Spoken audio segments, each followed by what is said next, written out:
A palavra é sua, o assunto será abordado por você e você está livre para começar. Ok. Então, vou apresentar.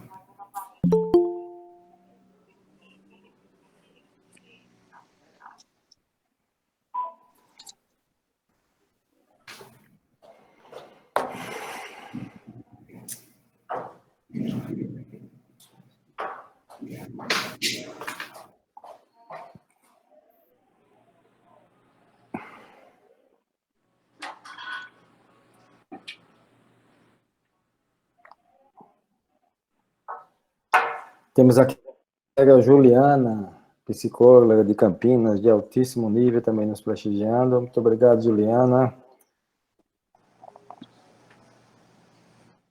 Gostaria de pedir que todo mundo agora fechasse os microfones, menos o professor Jorge, para não ter problema depois voltar. Deixa o seu aberto. Mas todos os outros fechem. Microfone aberto.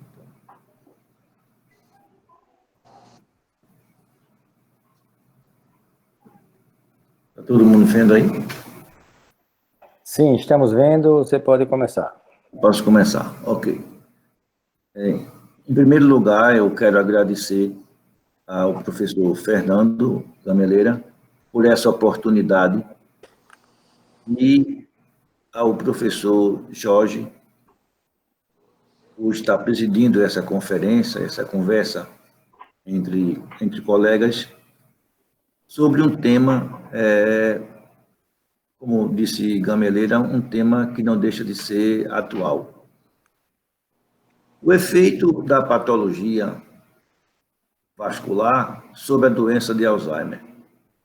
Isso é um assunto bastante discutido, mas a gente sabe até o momento de que existe uma expressão clínica que é aumentada à medida que a doença vascular está inserida, e aí a gente chama isso de demência mista. Mas alguns trabalhos também estão levantando a possibilidade de que essa doença vascular possa ter um efeito adicional no mecanismo fisiopatológico da síndrome demencial. Bom, então o termo demência mista, que é bastante utilizado no nosso caso da doença vascular, é quando tem a doença de Alzheimer, que nós não podemos vê-la por imagem, por exame de forma alguma, e temos a imagem que pode nos mostrar doença vascular. Então, a gente pode dizer que, diante de uma síndrome demencial, a pessoa tem uma demência mista. Embora isso tenha uma série de controvérsias, tanto do ponto de vista clínico, porque o prejuízo cognitivo nem sempre de uma síndrome que provavelmente poderá ser uma síndrome demencial mista, ela está inserida como demência. Ela pode ter apenas problemas cognitivos pontuais que poderão evoluir ou não. E é em cima disso que a gente precisa ter cuidado, porque a síndrome demencial causada pela doença de Alzheimer, ela tem uma série de espectros completamente diferentes. Por exemplo, então, vemos que doença cerebrovascular e doença de Alzheimer não é de hoje que se diz que existe alguma relação entre elas. Deixa eu pegar aqui o modelo. Onde é que está? Apresentação, tela, conteúdo aqui. Então, a gente sabe que, por exemplo, a doença vascular, onde tem a demência, a literatura diz que é de 10% a menos. No nosso material, ela está em torno de 10%.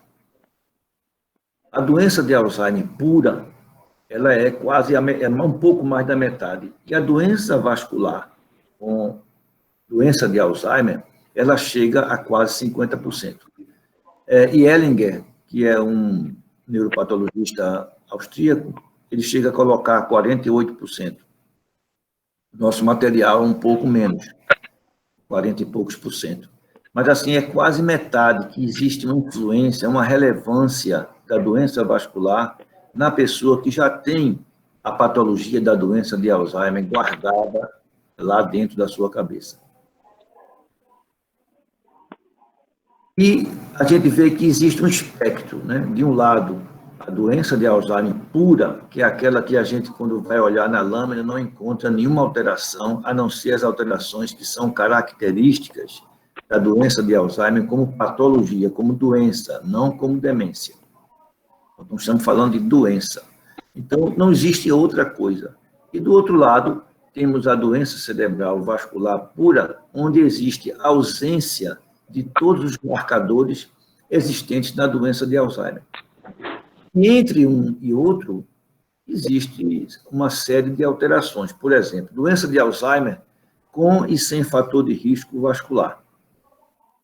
Doença de Alzheimer com e sem lesão vascular não parenquimatosa, que seria uma doença aterosclerótica, propriamente dita.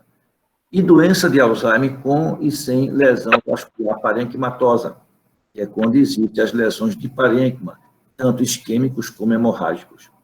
Então, essas coisas, elas aparecem de maneira distintas, embora todos tenham a doença de Alzheimer que está guardada lá no cérebro da pessoa.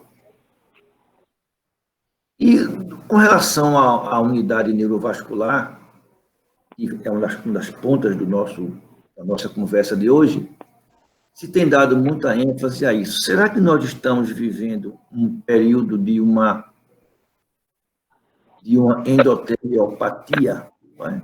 Onde a microcirculação esteja prejudicada, por exemplo? Aqui nós temos um endotélio, nós temos a luz do vaso, temos aqui a musculatura que está em volta desse endotélio, macrófagos que podem fagocitar, espaço perivascular de Liston-Robin e fatores que podem interferir sobre esse processo, que são os fatores de riscos cardiovasculares que nós já conhecemos.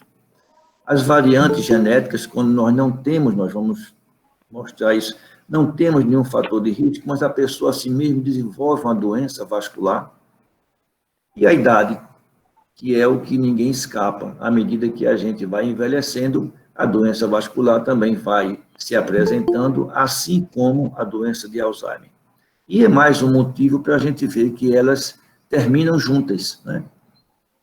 Bom, quando isso acontece, então, que quebra-se a barreira hematocefálica, que tem hipóxia, começa a ter perda neuronal, que é uma das coisas que nós encontramos na doença de Alzheimer propriamente dita, é a perda de neurônio grande, uma rarefação neuronal. Encontra-se também, diante desse quadro de barreira hematocefálica alterada, pequenos infartos cerebrais, podem ser hemorrágicos. Essas hemorragias normalmente são pequenas, são sufusões hemorrágicas que podem acontecer, inclusive, na substância cinzenta, como nós já vimos. E existe também na substância branca, em maior quantidade, porque é mais visível lá. O processo de arteriosclerose, né? Os espaços perivasculares que estão dilatados, porque o vaso passa a exercer uma função de desidratação. A doença de substância branca, que geralmente acontece no perivascular, e uma angiopatia amiloide. É interessante ver que a angiopatia amiloide, geralmente, ela não tem nada a ver com doença vascular. Então, a angiopatia amiloide, a gente não vê a angiopatia amiloide nas patologias de pessoas que têm doença de Alzheimer. Que têm doença de Alzheimer. Então, pessoas com a doença de Alzheimer, ela tem uma tendência a ter maior quantidade de angiopatia amiloide. Essa angiopatia amiloide pode ficar dentro do lobo temporal, no hipocampo, e também pode ser encontrada em qualquer outro lugar do córtex cerebral e subcórtex. Enquanto que, na doença vascular mista, vamos dizer assim, que também tem a vascular e Alzheimer, essa quantidade de angiopatia amiloide, ela diminui drasticamente e aumenta a doença aterosclerótica. Então, essa é uma divisão que a gente vê do ponto de vista patológico com bem ênfase. Eu coloquei esse diapositivo, que eu achei interessante, para poder a gente prestar atenção numa coisa. Por exemplo, a doença cerebrovascular é uma doença que ela não é diagnosticada nas pessoas que são idosas. Então, as pessoas idosas, elas recebem diagnóstico quando elas têm um AVC. Então, a pessoa tem um acidente vascular encefálico, partir daí, ela vai ter um déficit em relação à sua vida anterior, ela vai ter uma melhora e depois ela volta à sua vida com um nível inferior ao que ela era antes. E aí todos notam que a pessoa teve um problema. Mas quando a pessoa não tem um acidente vascular encefálico, e ela também tem a doença cerebrovascular que está se alterando, que está se modificando. Então, a pessoa pode ter alterações de humor, a pessoa pode ficar tanto mais apática, como a pessoa pode ficar mais irritada, a pessoa pode ter dificuldade de se locomover, a pessoa pode começar a andar com pequenos passos, a pessoa pode ter dificuldades na esfera cognitiva, do ponto de vista de memória recente, enfim, várias alterações podem ser encontradas e até aí elas não chamam atenção para diagnóstico. Sim, isso pode ser coisas normais, incluindo os acidentes vasculares pequenos que acontecem no córtex cerebral do hemisfério direito, que normalmente passam como silenciosos, mas eles existem. E isso fica como uma dor de cabeça, isso fica como um mal-estar, isso fica como uma dormência numa mão, mas eles vão acontecendo e isso vai minguando cada vez mais o cérebro de uma pessoa de idade. E aí ela passa a não ter condições de realizar as atividades instrumentais de vida diária como ela fazia antes. Depois ela passa a ter dificuldade na sua vida pessoal, né, de realizar a sua rotina de vida. E aí isso acontece geralmente, preste atenção nisso, em pós-cirurgias. Geralmente é cirurgias abdominais, cirurgias de fratura de colo de fêmur, isso é muito comum, faz uma fratura de colo de fêmur, e toda essa gama de sintomas que eu falei, que estão embutidos dentro da clínica, elas começam a aparecer, mas o olhar da pessoa é diretamente para a fratura do colo de fêmur, e deixa-se escapar o restante das outras coisas. E, além do mais, nas cirurgias de revascularização miocárdica, essas sim, elas têm problemas, porque quando a pessoa tem a patologia da doença de Alzheimer guardada, ela faz uma cirurgia dessa e se sai muito bem, e a cirurgia foi perfeita, mas a pessoa pode fazer uma hipoperfusão de lobo temporal. E essa hipoperfusão, no caso da pessoa ter também associado a isso a patologia da doença de Alzheimer, ela vai ter, após mais ou menos 3 meses de sair do quadro, um declínio progressivo da capacidade de memória, consequentemente ela pode entrar dentro da síndrome demencial tipo Alzheimer. Quando ela não tem isso, então ela vai ter dificuldades, essas dificuldades serão mantidas e vão acompanhar a pessoa durante o seu processo de envelhecimento gradualmente, sem que ela chegue a um quadro de demência. Nos casos em que a pessoa não tem doença de Alzheimer, ela faz uma cirurgia extracorpórea, e aí há um sofrimento cerebral, especialmente no hipocampo, e as células do CA1, que são as células mais ávidas pelo oxigênio, que são as células responsáveis pela nossa memória de espaço e de tempo, que são as células de lugar, elas são muito sofridas durante esse processo por causa do oxigênio. Na década de 80 foi realizado um trabalho na Escandinávia, onde se utilizava dihidroergocristina em fase aguda, associado a dexametasona nas pessoas que faziam esse processo. E mostrou-se que houve uma melhora no grupo que fez em relação ao grupo que não fez. Com relação ao restante, podemos mostrar, na doença dos pequenos vasos, quando está associada a uma arteriopatia hipertensiva, geralmente isso tem a ver com aterosclerose e arteriosclerose, de todos os tipos, hiperplásica, hialina, todos os tipos de arteriosclerose. E a gente vai ter como resultado os microbleeds profundos, os espaços perivasculares que vão ficar irrigados, que podem ser vistos em imagem, a hiperintensidade de sinal da substância branca que se altera, e os infartos lacunares, que podem acontecer geralmente em situações mais profundas, quando acontece em doença de Alzheimer associada, e mais em todo o encéfalo, quando é por doença vascular pura. Os infartos estratégicos, todos já conhecemos, e vai pegar lugares específicos, como, por exemplo, se pegar o tálamo à esquerda, a pessoa vai ter problemas, mas desde que lese as conexões do tálamo. Se um único núcleo talâmico for lesado, geralmente não tem grandes problemas, mas se ele pega várias conexões, mandando para vários núcleos, então isso vai ser mais gritante, essa clínica. e a pessoa vai denunciar mesmo. A doença dos pequenos vasos relacionadas à angiopatia amiloide é diferente da anterior, então tem os mesmos microbleeds, hemorragia intracerebral, siderose, hemorragia. Essa hemorragia subaracnoidea não é a que nós vemos normalmente na ruptura de um aneurisma. Essa acontece no sulco, que é a hemorragia subaracnoidea sulcal. Ela é bem localizada, ela é focal. Espaços perivasculares no nível semioval. Só que essas estruturas vasculares, elas são permeadas pela angiopatia amiloide, quer dizer, a doença amiloide, ela vai se impregnar nesses vasos e vai fazer um quadro vascular, diferente da outra, que é por aterosclerose ou arteriosclerose. As doenças dos grandes vasos, elas vão determinar hipoperfusão, como a gente já mencionou, por exemplo, você tem uma doença guardada, tem ateroma nos vasos importantes, e você faz uma baixa de pressão arterial importante. Por exemplo, idosos, 70% dos idosos utilizam drogas para pressão arterial. E 50% desses idosos fazem hipotensão arterial, de maior ou menor intensidade. E essa hipotensão arterial, numa pessoa idosa, que provavelmente tem doença reumatosa, ela pode fazer hipoperfusão e aí desenvolver um quadro que pode iniciar uma síndrome demencial com ou sem a doença de Alzheimer estar guardada, que nós não sabemos. A demência por múltiplos infartos, geralmente, ela é doença vascular pura. É difícil você ter demência por múltiplos infartos e você também encontrar a patologia da doença de Alzheimer associada. Geralmente não existe isso. E a demência mista é o que nós estamos conversando hoje, que seria a união desses dois, né, do vascular e da doença de Alzheimer. A parte clínica, estamos já bastante... comemoramos já com isso há muito tempo, as lesões que são corticais, fazem as síndromes corticais, afásicas, apráxicas, as crises epilépticas e, especialmente, as afasias, né? São as mais visíveis.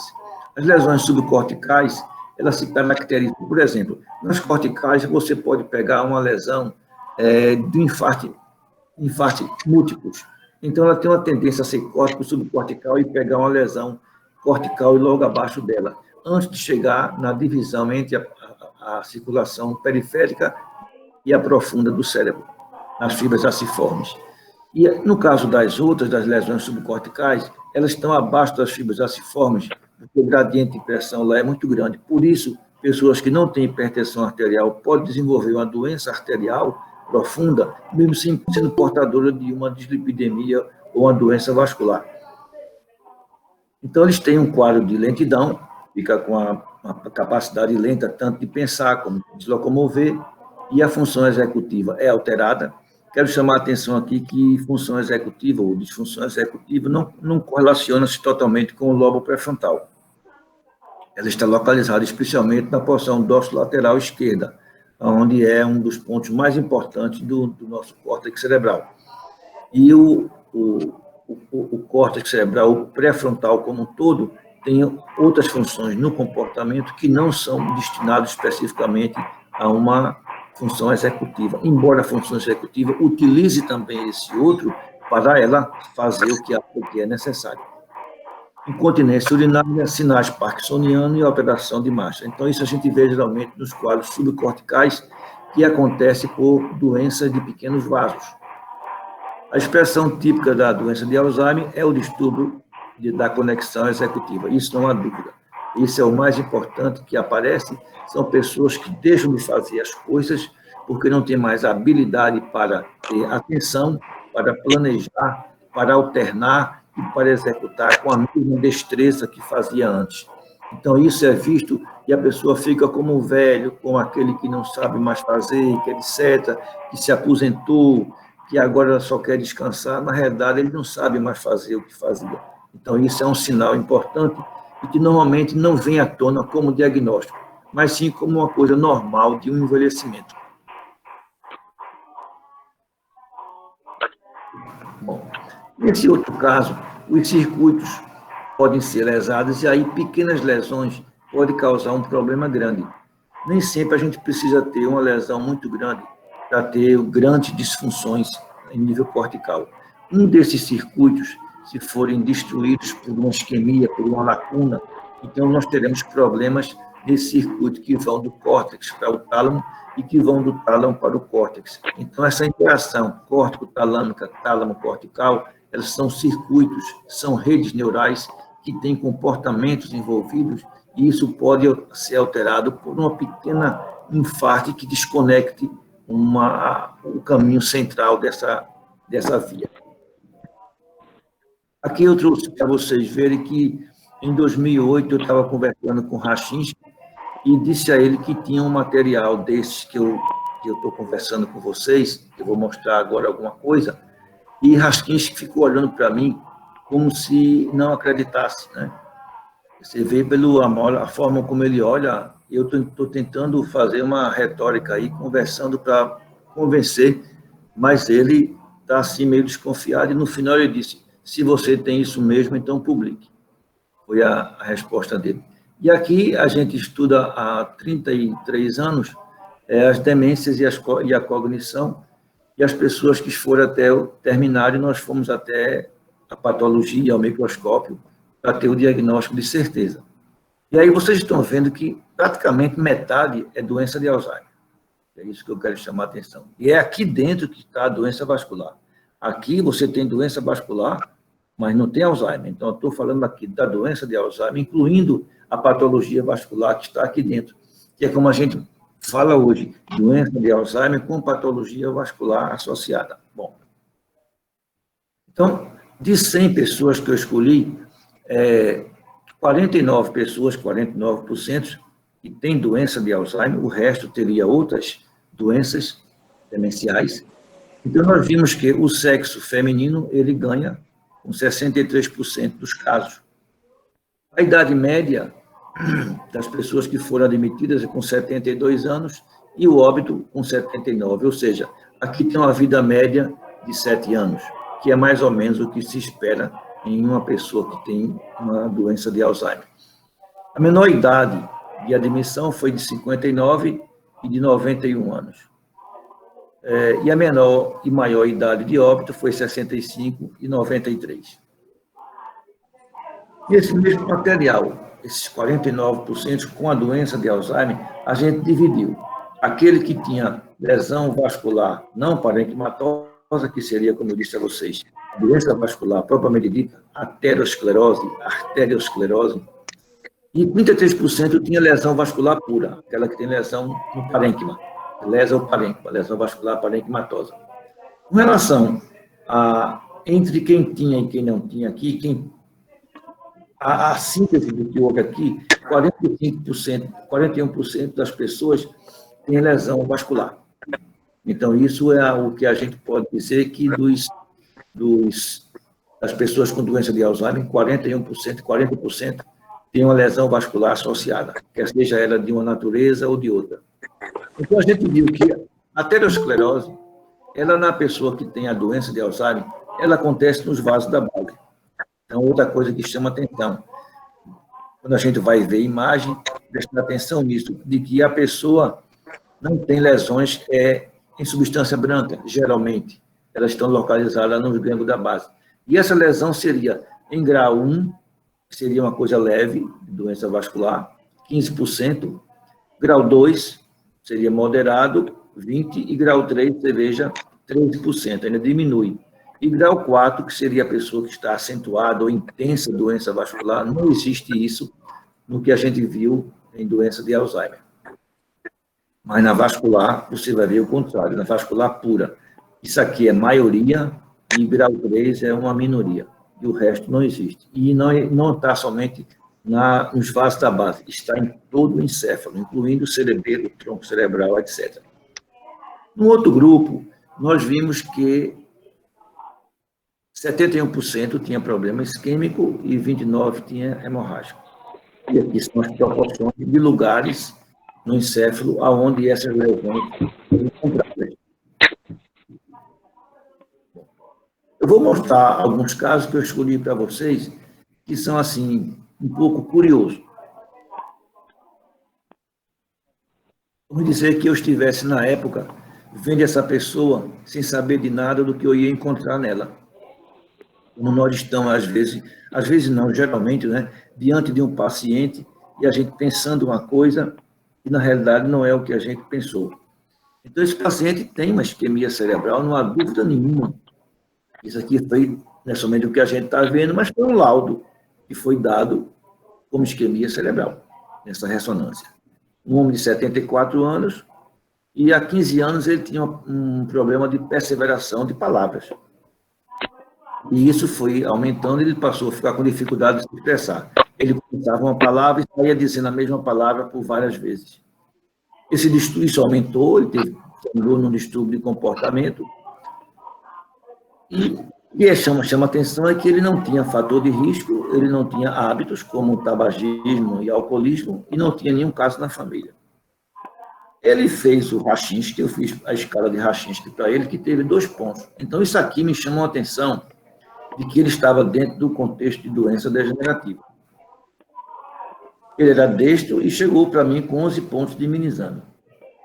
Ele tinha sinais extrapiramidais e uma labilidade emocional que está de acordo com doença vascular. Isso é mais comum em doença vascular, associado ou não. Delírio e agitação. Um Faseca de 3 e o eletro dele tinha uma bradiarritmia e com desorganização do ritmo de base. Aí, quando a gente foi ver a patologia, algumas placas ateroscleróticas, em 74 anos, eu acho que é muito difícil não existir algumas placas, porque nas bifurcações é comum demais, aos 74 anos de idade. Mas o que chama atenção é que ele tinha uma angiopatia amiloide. E aqui você está vendo, isso aqui é um vaso que foi corado com vermelho Congo específico para amiloide. Isso aqui é uma placa amiloide, uma placa senil com amiloide no seu centro. E tinha numerosas placas senis e degeneração neurofibrilar, que aqui é o diagnóstico de doença de Alzheimer. Então, esse paciente, a gente não encontrou o infarto dele na patologia, nem na parte macroscópica e nem na parte microscópica. A substância negra dele estava despigmentada do lado esquerdo, o que batia com os sinais extrapiramidais que ele apresentou. Então, assim, eu jamais poderia ver, né, que essa pessoa que chega para você com uma alteração de uma isquemia cerebral, esse distúrbio da linguagem, depois faz uma isquemia, que a isquemia foi feita depois. Isso me deixou em dúvida se realmente ele tinha uma doença degenerativa ou não, mas ele não tinha nenhum fator de risco. E isso me deixou na dúvida sim ou não. 57% das pessoas do nosso trabalho, ela não tem fator de risco. 54% não tem lesão vascular não parenquimatosa. E 68% não tem lesão vascular parenquimatosa. Então, esse é um dos nossos casos. Vamos ver um outro. Esse caso é uma síndrome de Fuan-Chabani-Marie com doença de Alzheimer. Estamos até pensando de publicar, porque aí eu procurei, se vocês souberem que existe algum caso publicado de Fuan-Chabani-Marie e ter doença de Alzheimer como diagnóstico, eu gostaria de saber que a gente não encontrou. Ele tinha 70 anos e era um mecânico, mas ele tinha triglicerídeo bem aumentado. E, assim, na dislipidemia, o triglicerídeo, para nós, ele é pior do que o colesterol, acredito que para todos, né? Mas porque a gente viu as lesões vasculares causadas pelo triglicerídeo. A associação, às vezes, da dislipidemia do triglicerídeo com o colesterol, uma coisa ajuda a outra. Mas ele só tinha alteração de triglicerídeo, que é como a gente vê aqui e acolá. Também era um tabagista e um alcoolista de finais de semana, trabalhava como mecânico. E começa com quadro de amnésia e vai progressivamente se tornando uma pessoa incapaz, e o Rachinski dele foi 2. Então, mais uma vez, aponta para uma pessoa que tem a doença degenerativa. Ele é destro, né? O mini-exame dele chegou para mim com 3 pontos. E aqui é o mini-exame do estado mental, que é um exame que eu fiz, uma tese que eu fiz comparando pessoas de baixa escolaridade. Então, ele apresenta a mesma coisa. Aos 75 anos, ele foi pouco a pouco deixando de falar, né, e de deglutir a saliva, mas ele deglutia a comida de forma passiva. Aqui tem uma foto mostrando ele com a saliva na boca, sem saber colocar para fora. E era sua esposa quem fazia essa higiene constantemente. Na imagem, vocês veem que tem um Fasecas 3 com dilatação ventricular, uma atrofia pequena, que está sendo compensada ex-vácuo, e você vê no diagnóstico aqui uma atrofia, o lobo frontal você está vendo que está bem atrofiado, né? E aqui você está vendo que o opérculo frontal está atrofiado, tem uma baixa aqui, e é onde caracterizou o problema. Então, houve um estado crivoso nos gânglios da base, um infarto hemorrágico no córtex parietal direito, mas isso aí é na substância cinzenta mesmo. Angiopatia amiloide no córtex frontal e temporal, a perda neuronal e numerosas placas senis e degeneração neurofibrilar em todo lugar que é para ter. Ou seja, um quadro de doença de Alzheimer que chega com triglicerídeos aumentados, quer dizer, com fator de risco, evoluiu com convulsões, não tinha nenhum caso na família, é uma pessoa que trabalhava, né, e final de semana bebia, fumava diariamente, e desenvolveu uma síndrome afásico-apraxo-agnósica, e, por fim, o que estava causando isso era a doença de Alzheimer. Aqui é um vaso com amiloide. Esse caso é mais simples, é assim, somente para mostrar pessoas que tinham hábitos de vida e tinham doença de Alzheimer pura. Então, uma pessoa com 62 anos que negava fator de risco e caso na família, mas fumava uma média de 30 cigarros por dia, a vida inteira. O fumante chamado fumante pesado mesmo, fumante inveterado, e começa com um quadro de esquecimento e se perdendo, dificuldade de organizar o dinheiro do dia a dia da casa, das finanças, perdeu parte da sua iniciativa, deixou de fazer as coisas que gostava, chegou a desconhecer familiares, e isso foi cada vez piorando, a ponto dela não saber mais como andar. Então, ela queria andar por cima da cama, ela queria andar se roçando na parede, como se a parede fosse um guia, enfim. E essa senhora termina sua vida.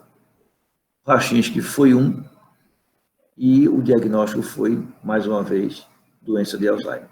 Então, não tem nenhuma relação de hábitos de vida, né, de fumar ou beber, a pessoa ter doença de Alzheimer, pode ter doença de Alzheimer, e isso aqui pode estar associado ou não.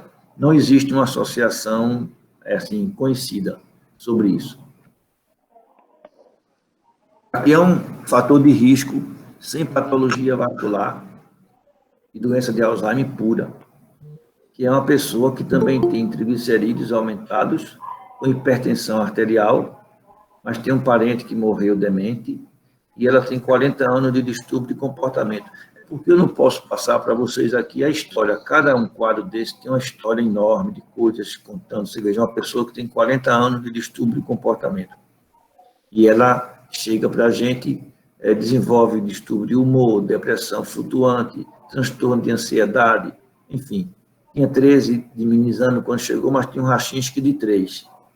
Só que o Shelters dela era 1 e o Fasecas dela era 1. Ou seja, ela não tinha uma alteração de memória de hipocampo tão importante assim, um pouco acima dos 60 anos. E aí, quando a gente faz o estudo, observa-se que ela tem as características todas para a doença de Alzheimer, e não existe nenhuma alteração vascular nessa pessoa. Veja como uma coisa é contraditória. Ela era hipertensa, ela tinha hipertriglicemia, ela tinha evolução de longos anos de comportamento, estudo de comportamento, depois memória, depressão, alucinação, enfim. E essa pessoa não tinha doença vascular associada, apesar desse fator de risco. Então, às vezes acontece assim, a pessoa tem fator de risco e não tem patologia vascular. E às vezes a pessoa não tem fator de risco e tem patologia vascular. Isso aqui, não. Aqui a gente termina, Eu queria, isso aqui não, eu queria mostrar. Isso aqui é um livro que eu escrevi em 2018 sobre desordens cognitivos e demência. E aí tem um capítulo só dedicado à doença vascular cerebral, como também tem outro para doença de Alzheimer, enfim, para vários tipos de demência distintas. Mas eu queria mostrar a vocês isso aqui, para terminar, que é uma pessoa com patologia vascular com a doença de Alzheimer mista. Então, é isso aqui que eu quero chamar a atenção, que a gente não tem condições de dizer isso enquanto em vida. É a pessoa que tem tanto a doença de Alzheimer como ela tem a doença vascular. Então, eu chamo a atenção de que doença vascular é diferente de patologia vascular. É uma maneira que eu tenho de me expressar. É como se diz assim, você tem uma patologia vascular, ou seja, você tem um infarto isquêmico. Então, isso é uma patologia vascular. Mas quando eu chamo doença vascular, é quando você tem como isso aqui, calcificação das artérias grandes como basilar, calcificação das artérias do diencéfalo, calcificação nos gânglios da base, calcificação em todas as artérias cerebrais. Então, nesses casos, onde a microcirculação é tão prejudicada quanto a macrocirculação, eu chamo isso de doença, eu não, o patologista chama isso de doença vascular. E, nesse caso, como ela também tinha todos os integrantes da doença de Alzheimer, este é um caso de doença mista, e não de demência mista. Aí você me diz assim, por que não é demência mista? Porque, em vida, a pessoa não tinha nada que pudesse dizer que ela tinha uma demência mista. Ela tinha um quadro de um distúrbio de comportamento, já tinha começado há muito tempo, ela terminou a sua vida com 69 anos, ela convulsionou, enfim, teve uma vida um pouco difícil, desenvolveu uma síndrome afásica praxo-agnósica, fez uma fratura de colo de fêmur durante uma das crises convulsivas, e na patologia a gente encontra tanto a doença de Alzheimer, como deveria ser, como existe a doença vascular totalmente disseminada, como a gente encontraria numa doença vascular pura. Então, nesse caso, ela passa a fazer um diagnóstico de doença mista, não de demência mista. Isso aqui não tem mais nada a ver. E é isso o que eu tinha para mostrar a vocês. Muito obrigado, Paulo. A sua aula foi realmente brilhante, mostrando uma casuística própria muito grande, junto com o pessoal da Neuropatologia de Recife. Acredito que o professor Bob esteja envolvido com você nesse mapa de cérebro. E eu gostaria, então, de ouvir o nosso presidente de honra, o doutor Jorge Elcadum, algumas considerações a respeito do que foi falado. Meu caro, está me ouvindo? Sim, sim, professor. Paulo Brito, quero cumprimentá-lo e também ao doutor Fernando por ter me convidado. É uma honra muito grande, nós temos nos encontrado várias vezes em congresso, me lembro dos seus lançamentos de livros muito bons, e você toca num ponto importante na doença vascular cerebral e Alzheimer, quando nós começamos a ver, por exemplo, a angiopatia por depósito de material amiloide, ela é normalmente uma patologia do depósito amiloide nos vasos leptomeníngicos. É uma das razões que, quando você tem hemorragia, e que é uma das causas mais frequentes da angiopatia amiloide, é a hemorragia. As hemorragias são lombares, em geral. No Brasil, a forma que nós temos seguido há mais de 20 anos, ou 30 anos, é a forma sem comprometimento de gânglio da base, excepcionalmente. Mas nas formas hereditárias, como a holandesa, a finlandesa, elas vêm mais precoce, a idade às vezes, formas familiares hereditárias, de 45 anos de idade, com demência associada, e vários pontos de lesão no gânglio da base. Aqui no Brasil, nós temos seguido há anos vários casos, não temos um único caso de hemorragia de gânglio da base, que é a hemorragia mais frequente na hipertensão arterial. Então, por que eu estou fazendo esse elo? É que nós temos também na angiopatia amilóide, depósito de amilóide, muitas vezes comprometimento isquêmico só, como nós já tivemos alguns casos em que o paciente apresenta pela primeira vez uma hemorragia lobar, em geral pequena, excepcionalmente enorme, mas sempre com uma característica na neuroimagem, você vai ver aquele hematoma bem na superfície, na parte da dura ali, bem em contato, quer dizer, a meninge com a dura, o hematoma é bem superficial. Mas o que acontece? Muitas vezes você tem isquemia, quadro assaltitante, né, em que o paciente faz 2, 3 pontos hemorrágicos leves, não enormes, e faz infarto isquêmico por oclusão do depósito de material amilóide. Normalmente, a ruptura para a formação da hemorragia, porque aquele material amilóide ele deposita nas camadas da adventícia e da íntima, na camada média dos pequenos vasos das arteríolas, e aí ele faz o leakage, né? Mas o que é interessante é que na angiopatia do depósito amilóide, quando você faz a tomografia e principalmente a ressonância, você tem uma microangiopatia acentuada. E há muito interesse nessa microangiopatia em que ela seja já o depósito de material amilóide, na substância branca.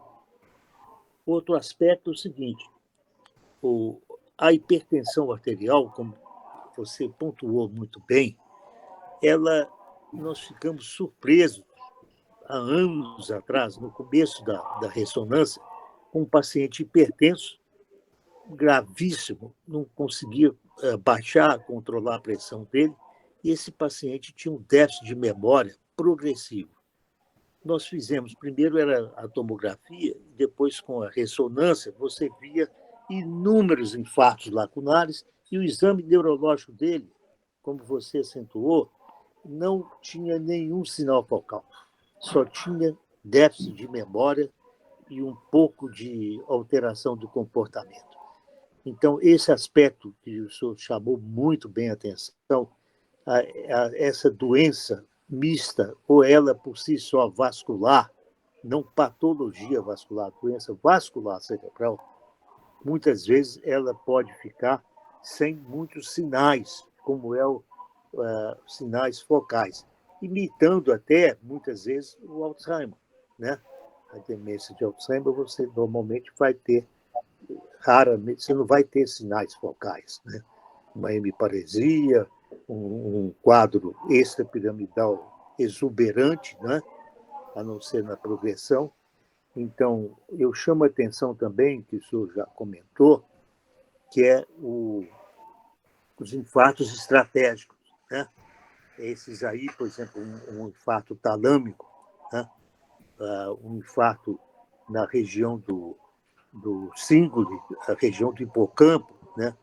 Na isquemia vertebro-basilar, você fazendo a parte hipocampal com o lobo temporal, você pode ter também alterações vasculares simplesmente sem ter Alzheimer. Mas é interessante, e aí eu queria te provocar, eu tenho por que o depósito de material amiloide ele é na parede do vaso.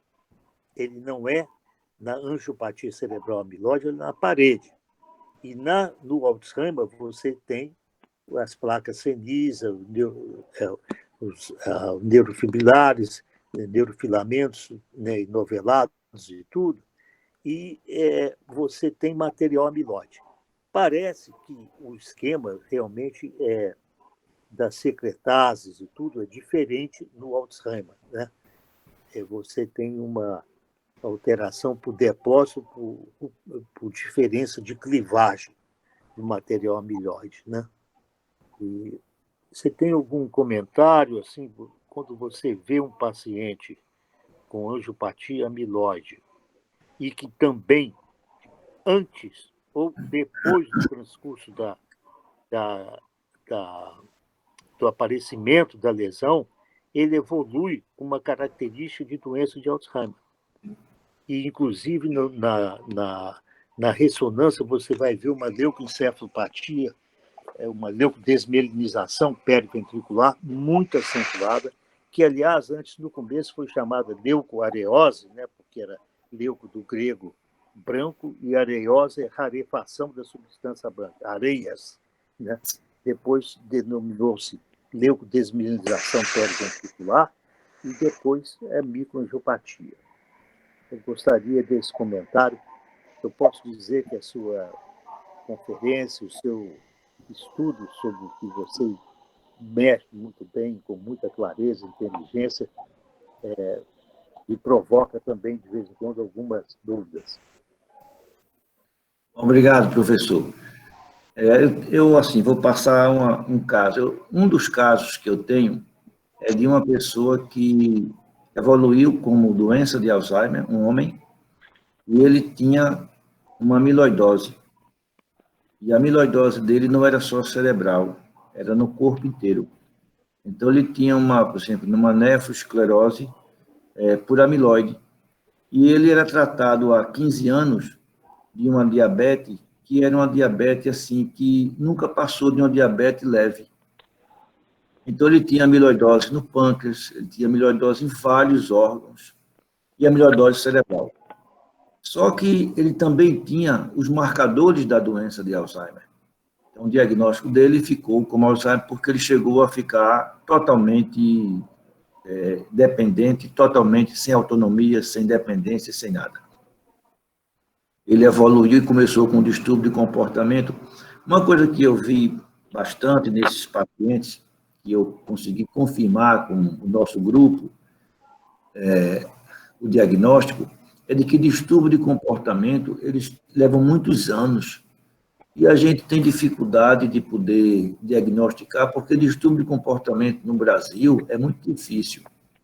Uma vez, Adams disse que o primeiro distúrbio de comportamento, o transtorno que uma pessoa pode apresentar, é quando ela faz algo errado e alguém chama a sua atenção, mostrando que está errado, ou mais de uma pessoa, e ela diz que não e continua fazendo como ela acha que é, mesmo que seja errado.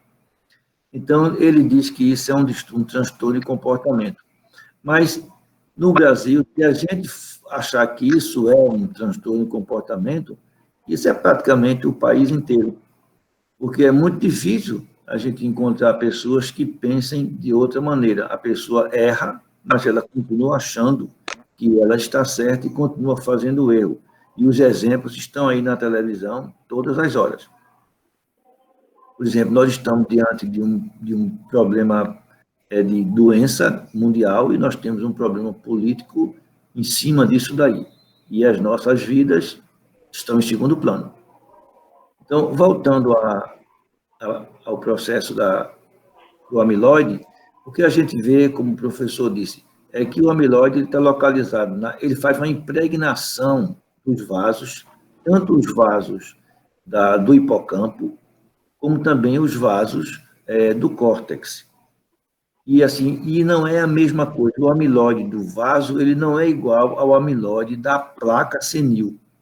Porque, por exemplo, se a gente for olhar uma placa senil, ela pode ser uma placa imatura, ou que a gente ia chamar assim uma placa verde, quer dizer, aquela placa que não tem maturidade.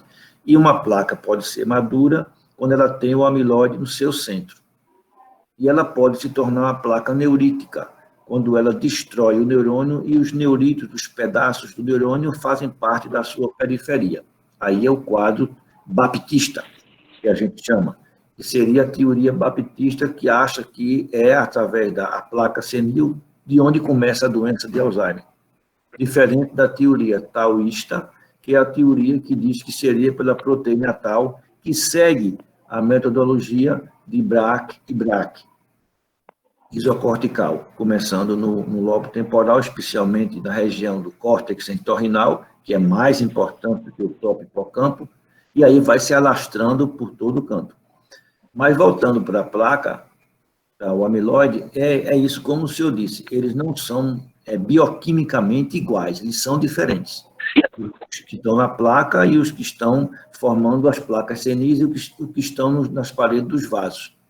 Como a gente viu nesse caso, né, de patologia, que a gente chegou a ver, que tinha o amiloide, o mesmo amiloide, a mesma coloração, a mesma organização, em outros lugares, em pâncreas, em rim, em vários lugares, além do cérebro.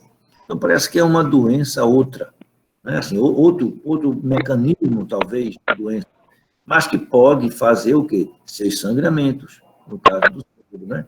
E os seus sangramentos vão gerar problemas. A diferença entre ele e a doença aterosclerótica é que eles estão mais vinculados à patologia de Alzheimer, enquanto a doença aterosclerótica geral está mais vinculada à patologia vascular pura. Paulo, eu gostaria de fazer um comentário que eu achei muito, muito válido quando você falou da importância da perfusão cerebral como um mecanismo fundamental. Isso parece que traz para a gente o conceito de insuficiência vascular cerebral, que é um conceito meio fora de moda, mas pelo que eu entendi, por exemplo, se você faz uma cirurgia dessa de grande porte e faz uma hipotensão prolongada, pelo que eu entendi, se eu estiver errado, você me corrija. Você pode fazer um sofrimento hipocampal, por exemplo, de córtex entorrinal, mesmo na ausência de um infarto nessas regiões. Quer dizer, você faz uma hipoperfusão que pega uma área cerebral que já está sofrendo e parece que é o gatilho para que ela desenvolva ainda mais essa lesão. Se estiver correto esse raciocínio, Paulo, vem para a gente o conceito do controle da hipertensão arterial sistêmica, que atualmente a gente deseja sempre uma pressão arterial muito bem controlada, abaixo de 12/8, por exemplo. Mas numa pessoa muito idosa, que já tem a patologia da doença de Alzheimer, esse, digamos assim, hipercontrole da hipertensão arterial deve ser evitado, quer dizer, ele pode fazer um sofrimento isquêmico na ausência de infarto a ponto de piorar a doença de Alzheimer, então a gente deveria tolerar níveis de pressão arterial um pouco mais alto, e eu queria também ouvir a opinião do professor Jorge Alcadum a esse respeito. Sim, isso, assim, os idosos devem ter pressão arterial mais alta. E, por exemplo, 12/8... O Paulo responde primeiro. 12/8 para o idoso é baixo, a não ser que ele não seja hipertenso. Mas se a pessoa for hipertensa, ele deve ter uma pressão especialmente sistólica mais alta, 14, 15/8, se puder. Mesmo que aí, no caso, se ele não tiver insuficiência aórtica. Mas eu espero que não, dependendo da idade e da patologia cardíaca. Mas essa sistólica dele deve estar mais alta. O que é que o cardiologista faz? Ele medica a pessoa para que a pessoa não faça um pico maior dessa sistólica e não faça um sangramento. Eu acho que esse é o cuidado que ele tem da pessoa usar um hipotensor. Mas aí acontece um problema seríssimo. 50% das pessoas que utilizam drogas para pressão arterial faz hipotensão. Isso está na pessoa, na personalidade, nos conflitos emocionais, na história de vida, inclusive na droga, que o cardiologista sabe muito bem como utilizar. Então, eu acredito que os grandes problemas que nós temos, que vai, por exemplo, você tem uma pressão arterial que está abaixo do normal, a pessoa chega no seu consultório com a pressão baixa, então a pessoa diz assim, ele está tonto, ele tem tontura, ele está mais esquecido, quando ele está deitado ele melhora, quando ele se levanta ele fica pior. Então, existem coisas que estão ditas, né, A não ser que exista aquela taquicardia reflexa, que é uma outra coisa, que você não tem hipotensão, mas tem uma taquicardia reflexa, aí é outra coisa. Mas a hipotensão, propriamente dita, o que vai levar a quedas, a fraturas. Aí entra esse problema de 50% das pessoas estarem assim. Então, eu acho melhor que o idoso tenha uma pressão arterial sistólica mais elevada, porque assim ele vai perfundir melhor toda a sua árvore vascular. Com relação ao que você disse do hipocampo, é corretíssimo. O hipocampo é um local que recebe sangue por 3 grandes artérias. Ele recebe da artéria cerebral posterior, da cerebral média e da coroideia anterior, que é ramo dela. Então, veja, são 3 vasos calibrosos pulsando dentro do hipocampo, jogando sangue ali. Então, você veja a importância da oxigenação que é esse lugar. Né? Então, se você tem uma hipótese, e ali, como já foi dito, está se formando angiopatia amiloide, está se formando doença arterial, porque a pessoa está envelhecendo. Aí o cara faz uma hipotensão, essa quantidade de sangue diminui. A porção anterior do hipocampo, ela é responsável, a porção mais anterior, se a gente dividir o hipocampo em 2 pedaços, uma parte anterior e uma posterior, de uma forma grosseira, a anterior é onde recebe as informações pela primeira vez, para depois que ela é mais ou menos amadurecida, ela ir para a parte posterior. E aí volta ao córtex para saber onde é que está a informação, para dizer se aquilo existe ou não existe. Então, o que acontece? O velho, ele não consegue mais aprender. Então, se você der uma coisa para ele que ele nunca viu, ele vai ter muita dificuldade de aprender, porque essa parte anterior dele está mais sofrida.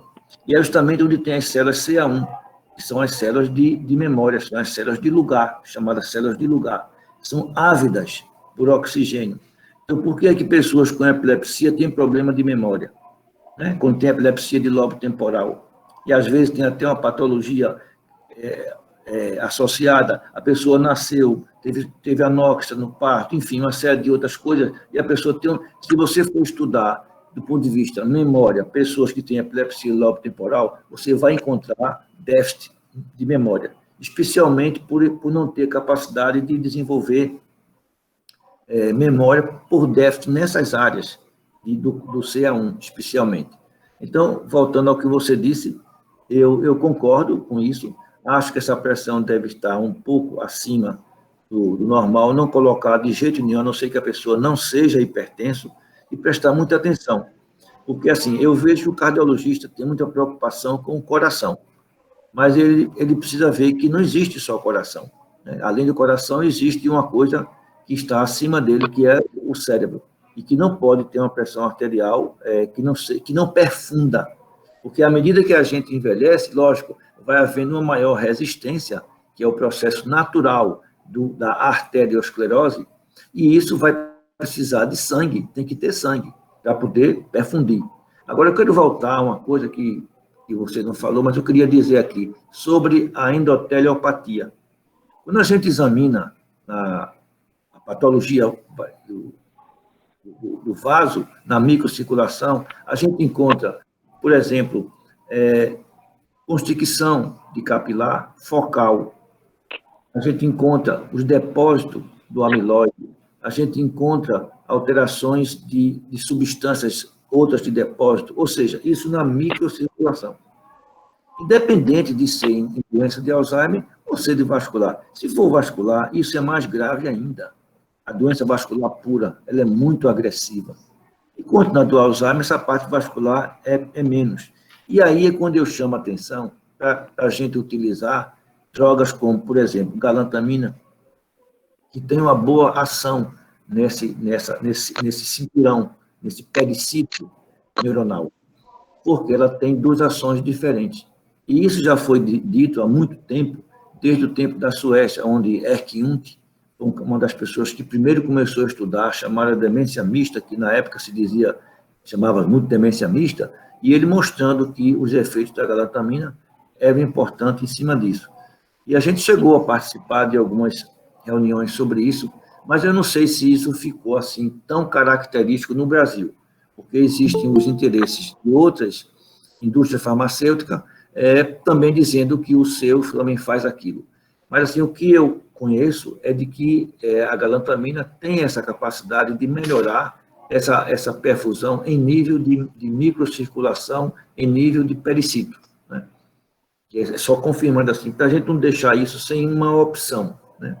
Na aula de hoje, não falar em nenhum momento assim, uma esperança. Eu acho que essa é uma das esperanças, logicamente. A pressão arterial controlada tem que ter, né? Tem que ter, e ela não pode, a sistólica não pode estar baixa, de forma nenhuma, porque você vai desenvolvendo de resistência vascular e é preciso que esse sangue chegue lá. Senão você começa a ter tontura, dor de cabeça e uma série de outras coisinhas que não era nada mais, nada menos do que uma perfusão que não está bem feita.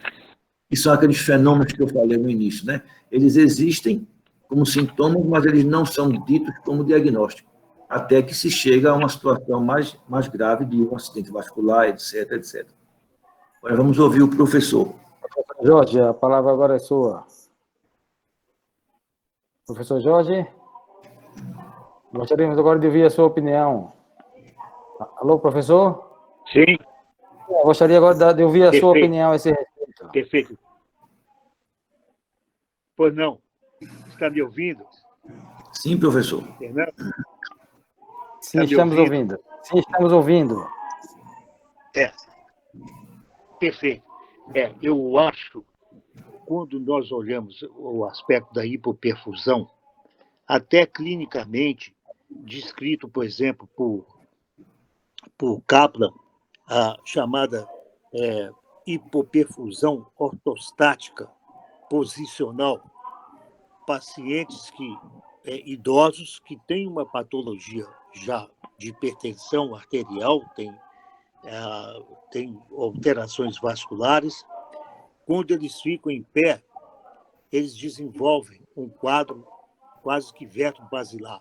Deitam, eles melhoram, entendeu? Isso foi descrito por Kaplan, e eram pacientes com alterações muito grandes, vasculares, por exemplo, calcificação, como o Dr. Paulo Brito explicou, na basilar, que é muito comum, os acidentes vasculares cerebrais posteriores, vertebro-basilares, são mais relacionados com pacientes com hipertensão arterial de longa data e diabetes.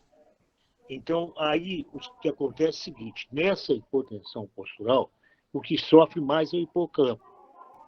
Outro aspecto também, nós podemos ver esse aspecto da hipotensão ortostática, postural, nos pacientes com endoarterectomia. O paciente está com um aspecto hemodinâmico com hipoperfusão ou com alterações isquêmicas transitórias, e você faz uma endoarterectomia. Isso antigamente, agora diminuiu um pouco, porque faz muito o stent, né? Mas algumas vezes eu vi o paciente no pós-operatório de endoarterectomia, nos Estados Unidos e aqui no Brasil também, em que ele faz uma síndrome de hipotensão muito grande, vagal pela endoarterectomia, e o que acontece? Faz uma hemiplegia, uma hemiparesia alternante, e você tem que fazer noradrenalina. Naquela época, você tem que fazer hipertensão, induzir hipertensão, e esses doentes estabilizam. Então, realmente, o doutor Paulo Brito, quando ele enfatiza o hipocampo, que é uma área de muita irrigação, muita susceptibilidade, por exemplo, na anóxia, então as células de Purkinje no cerebelo e as células do hipocampo são as que mais sofrem, né? Na encefalopatia hipóxico-isquêmica, você tem uma susceptibilidade neuronal bem grande. Outro aspecto aí que nós temos que ter, na minha época, chamava-se a decapitação da pressão arterial. O paciente é idoso, está com pressão alta, você induz os antihipertensivos, ele faz hipotensão, e faz uma hipotensão difícil de melhorar. Ele fica muito sensível, o cérebro dele, com déficit de memória, o estado confusional transitório, né? Isso aí que eu queria comentar. Não sei se tem mais alguma coisa que... Mas eu acho que, doutor Paulo Brito, você aí em Pernambuco tem muita gente de origem holandesa, né? É interessante porque eu tinha uma família aqui, uma paciente minha, uma senhora, que ela estava desenvolvendo Alzheimer. Alzheimer. De repente, ela fez uma hemorragia do tipo amiloide, angiopatia por depósito amiloide, e uma única vez paciente que eu tive foi essa paciente que fez uma hemorragia no gânglio da base pequena, entendeu? E ela era olhos azuis, uma holandesa, origem holandesa fenomenal, entendeu? Eu não sei se você tem encontrado, nós não pudemos avançar mais na época, em termos de exames e tudo, né? Mas seria interessante você, nas suas patologias aí, se não vai encontrar algum descendente familiar, existe a forma holandesa, finlandesa, flamenga, são todas formas hereditárias com predisposição a hemorragias de lobos, mas elas variam para ter hemorragias também, no gânglio da base e no cerebelo. Então, isso é muito interessante para pesquisar. Outro aspecto, o que nós podemos falar? No paciente que tem angiopatia amiloide, mas ele não tem as hemorragias, ele tem microbleeds, mas inúmeros. Esses microsangramentos são de 2, 3 milímetros e ocupam normalmente toda parte assim cortical, subcortical, da substância branca, né? São muito, ocasionalmente você vai ver isso. E qual seria a influência desses microbleeds em relação à demência vascular? Aliás, Paulo,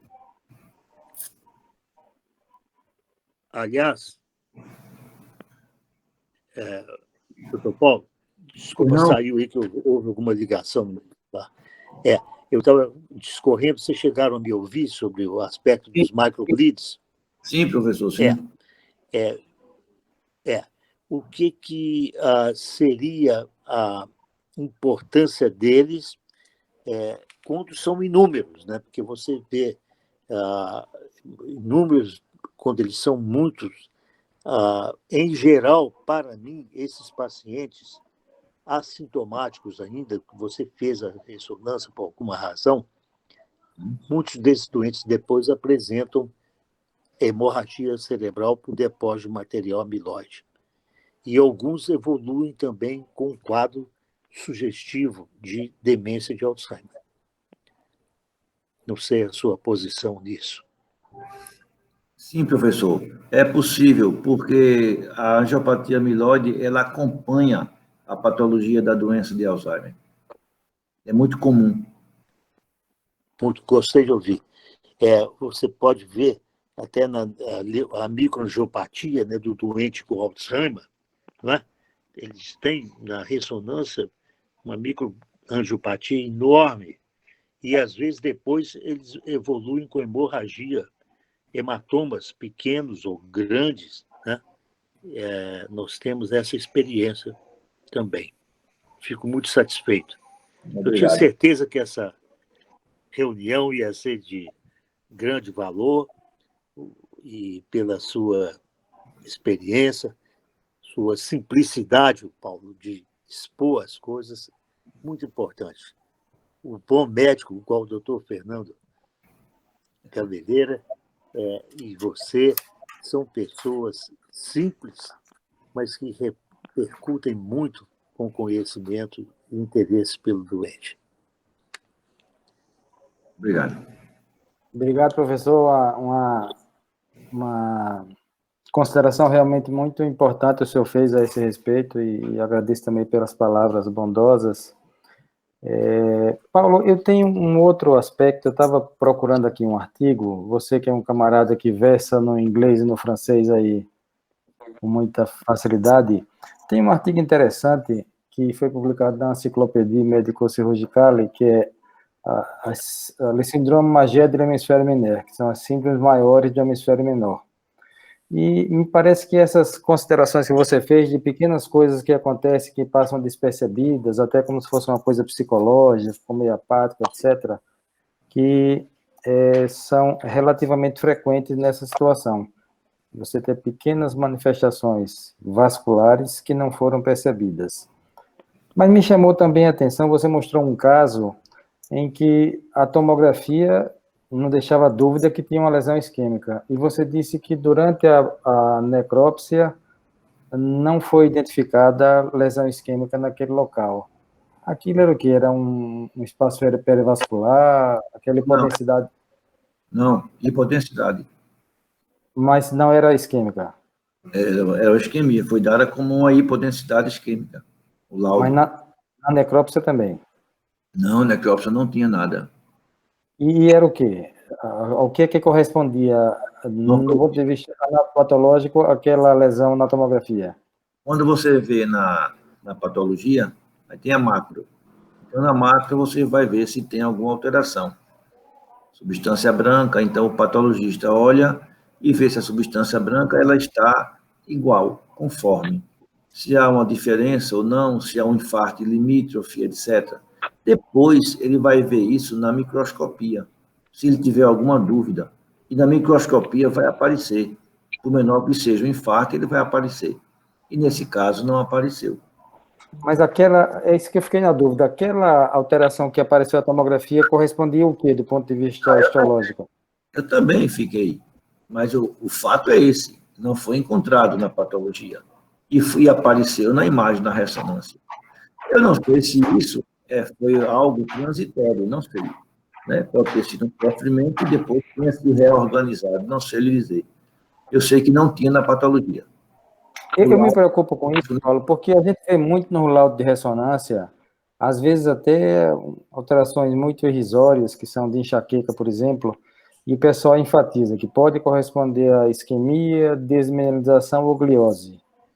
E pelo que você colocou aí, mesmo uma alteração grande daquela não tinha. Então, parece que há um certo mismatch entre o exame de imagem e o que realmente está acontecendo. O que a gente vê é o seguinte, se eu mostrar outras peças, você vai olhar que a ressonância, ela aumenta muito o problema. Quando a gente vai para a patologia, não é aquilo tudo que a gente vê. A imagem, por exemplo, se você olhar uma ressonância, uma tomografia, e for olhar, por exemplo, uma hipodensidade numa tomografia, é diferente de você olhar isso numa ressonância. A ressonância, ela tem uma sensibilidade muito maior.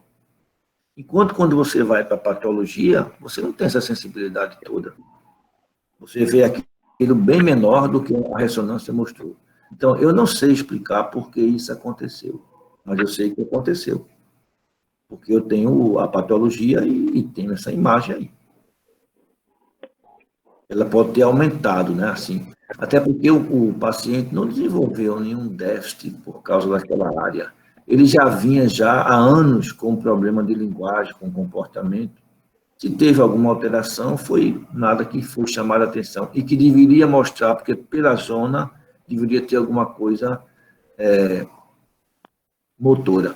E o que ele desenvolveu foi um quadro extrapiramidal, onde ele tinha dificuldades de locomoção, mas ele não tinha um quadro típico extrapiramidal bilateral. E a substância negra dele estava despigmentada naquele mesmo lado que ele teve o problema, no lado esquerdo, ou seja, antes do cruzamento. Então, isso bate, né, com o processo, mas não explica aquela possível hipodensidade que tinha ali. Eu achei isso um aspecto muito interessante, Paulo, e enfatizando a importância da gente fazer necrópsia nos nossos pacientes. Doutor Jorge, o que é que o senhor acha a respeito desse possível descompasso entre a neuroimagem e a neuropatologia?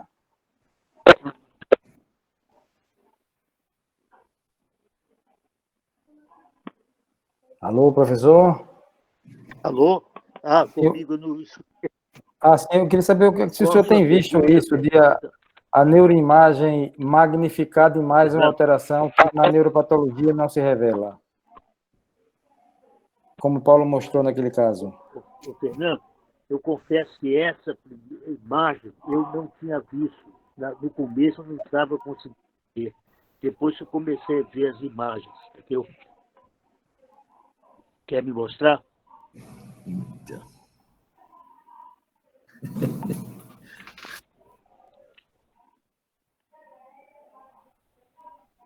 Tá desligado o teu microfone.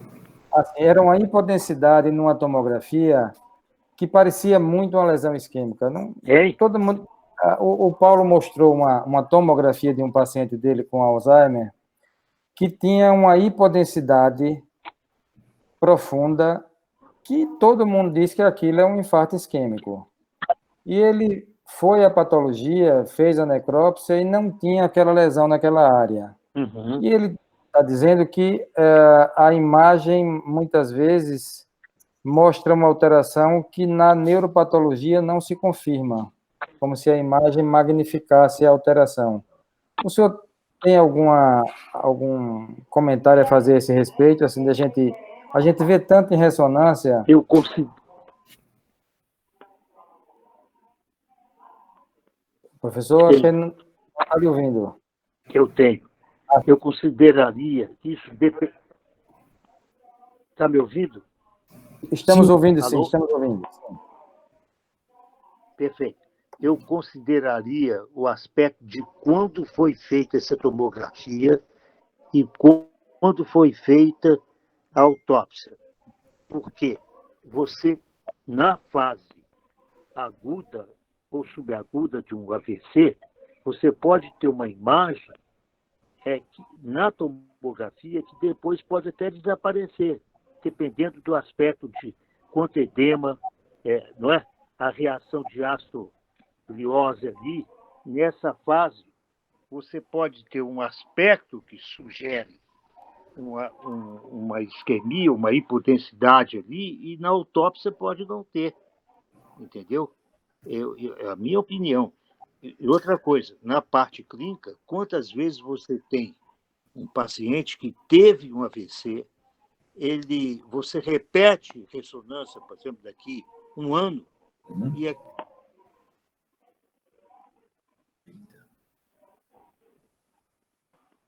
que a gente perdeu o som dele, né?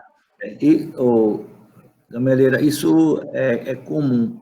Por exemplo, um outro caso de um infarto estratégico, onde todo o lobo temporal esquerdo foi necrosado, isso por tomografia, e parte do occipital, especialmente o temporal todinho. E na imagem de tomografia... Houve uma interrupção aí. Na imagem de tomografia, a imagem é... Ô, Fernando. Sim, professor, pode ir. Alô, meu... Estamos ouvindo agora, professor. Hein? Estamos ouvindo. Perfeito. Escuta só. Na minha opinião, a tomografia ela vai medir densidades, né? E podem ser transitórias, entendeu? E na autópsia, realmente, você pode ter o aspecto da lesão que o doutor Paulo escreveu, quer dizer, não tem nada a ver com isquemia. Agora, também tem que considerar se esse paciente, o Paulo, as artérias devem ter sido olhadas, lógico, né, com o vermelho do Congo e tudo, para ver se tinha depósito de material amiloide também. Ele tinha amiloide. Dos vasos, arteríolas. Ele tinha material amiloide, professor. Ele só tinha amiloide e tinha doença de Alzheimer. Ele não tinha amiloide? Tinha. Dos vasos? Ele tinha doença de Alzheimer e tinha amiloide. Ele não tinha doença arteriosclerótica, ele não tinha doença vascular arteriosclerótica. Perfeito. Mas, olha, especulando, nada pode dizer que o material amiloide do vaso ele possa ter tido até uma isquemia transitória ali, focal, Só que surpreende também, porque a angiopatia por amiloide, como eu falei, ela não dá isquemia no gânglio da base nem hemorragia, normalmente, na forma esporádica no Brasil, que é o que existe aqui. É que eu tenho inúmeros, dezenas de casos, né? Eu não tive oportunidade. Mas, Paulo, você estava falando a respeito desse paciente que tinha... Esse aí é um outro caso que fez um infarto estratégico. Então, a necrose na tomografia, Gameleira, é preto. Necrose foi dada como infarto na tomografia, uma hipodensidade intensa. Quando você chega na patologia, inclusive eu coloquei eles dois juntos, você olha para a patologia, você não diz que aquela patologia é daquela tomografia. Ou seja, é muito leve a alteração que tem na tomografia. Embora clinicamente a pessoa demenciou. Perdeu o lobo temporal esquerdo, você demencia. Né? Mas assim, isso eu já vi inúmeras vezes, quando você compara imagem, especialmente ressonância, com patologia. Você fica decepcionado, não é possível. Como é que a patologia é aquela? Então, o que é que existe entre essa patologia e essa imagem que foi tão sensível, né? O que é que alterou a clínica disso? Aí vem a teoria das redes neurais, que é onde se estuda hoje os detalhes da neurologia cognitiva, especialmente o lobo temporal, que foi esse caso, lado esquerdo. Pessoal, eu gostaria de saber se mais alguém que tem algum outro questionamento, porque a gente ficou batendo aqui essa bola, mas tem várias pessoas ainda, cardiologista, está aí o Flávio Loureiro e outros. Se alguém tem algum outro comentário para fazer, ou algum questionamento para o doutor Paulo, para o doutor Jorge Alcadum. Alguém gostaria de fazer algum comentário, alguma pergunta? Acho que... Doutor Jorge, gostaria de fazer mais algum comentário? Alô, professor Jorge? Está nos ouvindo? Aí, está me ouvindo agora? Estamos ouvindo, sim. Gostaria de saber se o senhor tem algum comentário a mais. Eu fui conectado e voltei. Okay? Se o senhor gostaria de fazer mais algum comentário a respeito do que foi mostrado aqui hoje? Eu acho que a pontuação do doutor Paulo Brito foi muito boa, muito clara. Existem sempre dúvidas, não é? Como começou, por exemplo, com a microangiopatia, você tem casos que você tem isquemia dentro da área de leucodesmelinização periventricular, na microangiopatia. Você pode ter microinfartos ali, né? Infartos lacunares pequenos que não são visíveis pela aquela forma da espraiada da leucoencefalopatia, da microangiopatia, entendeu? E que, às vezes, na autópsia, você pode ver material amiloide no vaso ali. Né? Mas há sempre muita discussão. Inclusive, aparecimentos do macrobleeds, durante anos, pensava, não, isso aí não é tão importante, mas hoje você vai vendo que há muito mais importância. Né? Não sei mais o que... Agora, uma situação seguinte, o que fazer com o paciente em termos terapêuticos, doutor Paulo?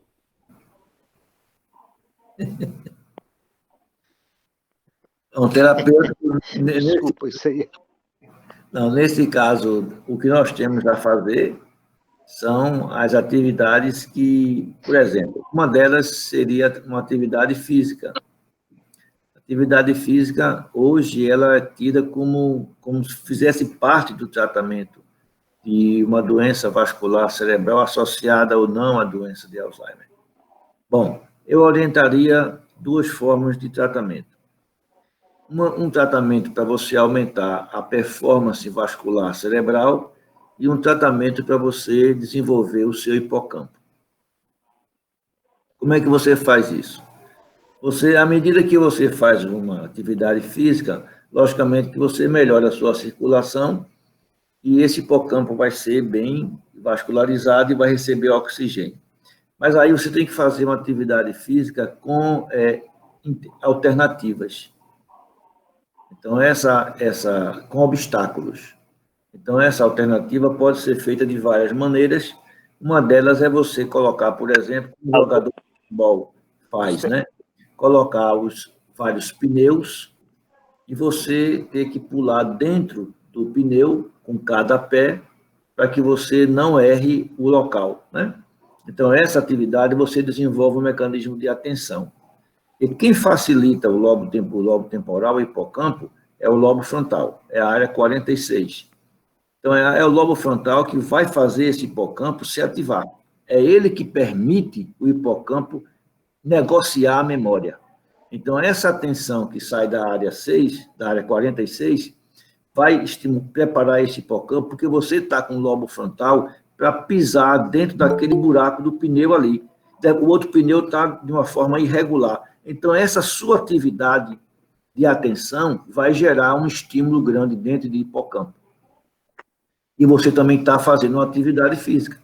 Você pode fazer um esquente antes, para melhorar a sua performance, e depois você faz uma atividade desse tipo que eu expliquei, que seria com esses obstáculos.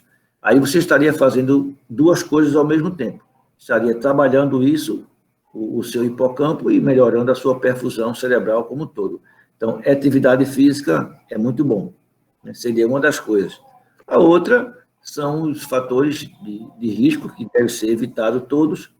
O vinho, a taça de vinho, como já foi publicada na Stroke há muitos anos isso, acho que já tem bem uns 20 anos de publicado essa revista, 15 anos, e que você pode utilizar diariamente uma taça de vinho associada a 2 taças de água, para que você não desidrate.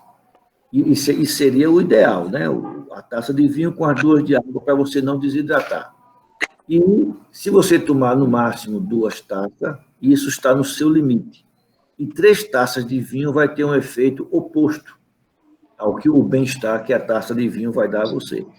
Então, esse é um artigo da Stroke, indicando esse vinho. E todo mundo pode fazer uso da sua taça de vinho durante o jantar, tomando também sua água e se alimentando. Isso também faz parte do tratamento. Bom, então, atividade física, o vinho e uma atividade intelectual. Atividade intelectual, eu acho que poderia ser feita de várias maneiras. As pessoas falam muito de palavras cruzadas. É bom, palavras cruzadas é um tipo de atividade. É uma atividade que você faz e você vai buscar memória semântica, mas você não vai buscar memória episódica. Então, a memória semântica e memória episódica são memórias que são muito parecidas, mas existe uma hierarquia na memória episódica em relação à semântica. No caso da memória semântica, eu oriento você a fazer um controle de atenção. Você pegar o jogo dos 8 erros, por exemplo, que é simples, todo jornal tem, e você fazer todo dia um. Você pede a uma pessoa para marcar o tempo e você vai marcar os 8 erros no maior tempo que você puder. Então, vamos dizer, se você hoje passou 10 minutos para marcar os 8 erros, amanhã você tem de fazer isso em 9 minutos e meio. E cada vez que você diminuir o tempo, você está aumentando a sua atenção. Porque os erros estão lá, você que tem que achar. Então, isso, para mim, é mais importante, ou não diria mais importante, mas isso também poderia fazer parte com a memória semântica, que seria de palavras cruzadas, que é como se fosse mais um lazer. Esse outro não, esse outro você gasta ATP muito, o outro você gasta pouco. E se você não gastar ATP, você não vai fazer memória nova, né? Você vai ficar na mesma coisa. Então, tem uma série de coisas que eu poderia ensinar em relação a você melhorar a sua performance cognitiva. E, bom, basicamente é isso. E no caso da gente, de ter uma associação, uma possibilidade de patologia vascular na pessoa com, talvez, doença de Alzheimer guardada, eu acredito que a galantamina ainda é a droga que deve ser utilizada. E também outras, por exemplo, uma coisa, a rosuvastatina mesmo, eu acho que ela tem um valor, sabe, em relação a cérebro, em relação a vasos cerebrais. A gente não faz isso porque é off-label, mas não é uma coisa assim fora de contexto, porque a gente vê que, não para amiloide, mas para doença vascular mesmo, arteriosclerótica no cérebro, né? Ela pode ter alguma relevância, embora não tenha sido ainda confirmado isso. Mas o que tem confirmado é a galantamina, a aspirina, né? Pessoal, alguém mais tem algum comentário a fazer? O doutor Jorge quer comentar mais alguma coisa? Fernando, Sim, me permita claro, rapidamente nosso aqui. colega Flávio Loureiro, nosso cardiologista aqui, bastante conceituado aqui no nosso estado, o Flávio quer fazer um comentário. Muito obrigado, Fernando, mas conceituado hoje é você, viu? Parabéns. Eu gostaria, professor Paulo, que o senhor acrescentasse nas suas observações um jogo muito interessante, o Rummikub, né, com a finalidade de melhorar talvez a memória semântica. Tá certo? É um jogo muito interessante de números e que vale a pena, viu? Eu melhorei muito minha atenção, memória, quando eu comecei a jogar. Certo? Rummikub, tá bom? Obrigado, professor. Eu não conheço esse jogo. O Flávio vai passar para mim, Paulo, e depois eu passo para você. Eu também não conheço, viu, Flávio?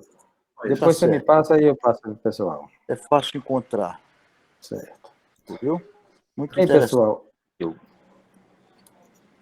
pessoal, se ninguém mais tiver algum comentário a fazer, eu gostaria de agradecer ao Paulo Brito por essa brilhante palestra. Eu já conheço o trabalho do Paulo e sei que é um trabalho de altíssima qualidade, que poucas pessoas aqui no Brasil têm o mesmo gabarito que ele, e nos abrilhantou muito.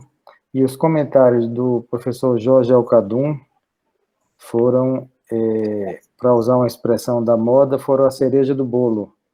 Então, a gente teve um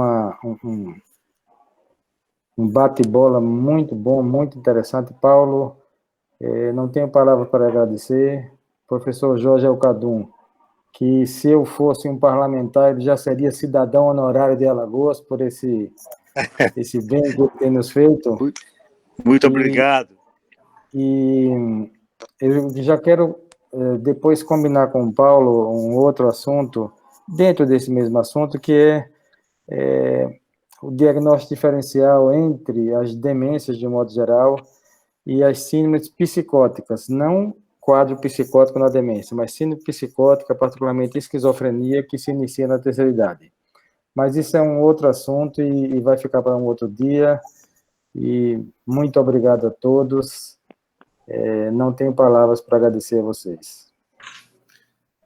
Obrigado, Gameleira. Eu que agradeço, né, por ter a oportunidade de poder conversar com os meus colegas à distância e ter a grata satisfação de poder saudar o professor Jorge, este ícone da neurologia brasileira, é presente na nossa live. Para mim foi algo assim de muito importante, muito restaurador. Muito obrigado a todos. Eu agradeço muito de coração ao palestrante Paulo Brito, ao organizador Fernando, e prometo que toda vez que for convidado, estarei pronto para poder participar e aprender mais. Viu? Um grande abraço para todos. Um grande abraço, professor. E o ano que vem o senhor estará de novo presente aqui com outro assunto e eu vou combinar com o senhor no privado. E boa noite a todos. Perfeitamente. Como dizia o professor Muito boa noite. Alvarenga, está encerrada a sessão. Muito obrigado, muito boa noite. Boa noite, professores. Muito obrigado. Boa noite. Até. Até mais.